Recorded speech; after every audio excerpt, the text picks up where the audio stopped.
শুভ দুপুর বন্ধুরা। তুমি পরীক্ষা দিতে গেছে, আজকের প্রথম পরীক্ষা। তো আসবে 2:30টার পরে, এখন বাজে 2টো। তো আমি এখন ভাত খেতে বসছি। আমি আস্তে আস্তে 2:45-এর মতন বাজবে, তাই ভাবলাম ভাত খেয়ে নিই। আর কি রান্না করেছি চলো।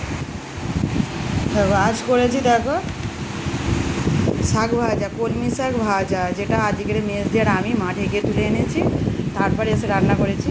আর করেছি দেখো বেগুন আলু মাছ দিয়ে ঝোল। এই হলো আজ দুপুরের মেনু। আর এটা কলমি শাক ভাজা, কাঁচা লঙ্কা পেঁয়াজ দিয়ে। আর বন্ধুরা এদিকে তো খুব বৃষ্টি হচ্ছে। গত 2 দিন রোদ হয়েছে, কিন্তু গত 2 দিনের মধ্যে আবার বৃষ্টিও হয়েছে। তো গতকালে বিকেলবেলা থেকে খুব বৃষ্টি হয়েছে, তো আজকের রোদ আর বের করছে না, বৃষ্টি হচ্ছে, আবার বন্ধ হচ্ছে, আবার বৃষ্টি হচ্ছে, সারাদিনই বৃষ্টি হচ্ছে অল্প অল্প করে। আর আমাদের তো ধান সেদ্ধ করেছে ভাদ্র মাসে, তো ভাদ্র মাসে একটু রোদ দেখে সেদ্ধ করেছে, তা আজকে দেখলো আবার বৃষ্টি শুরু হয়ে গেছে। তো কী করে ধান চাপা দেওয়া আছে, ছাদের ওপরে কাগজ চাপা আছে।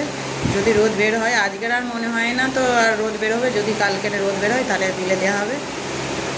খেতে বসছি বন্ধুরা শাক ভাজা দিয়ে। আর কতটা নরম শাক দেখো, এতটা সফট শাক, যেটা খেতে দারুণ লাগে। মাঠের কলমি টাটকা শাক, কচি শাক, দারুণ। খেয়ে নিই বন্ধুরা, পরে আবার কথা হবে। টাটা।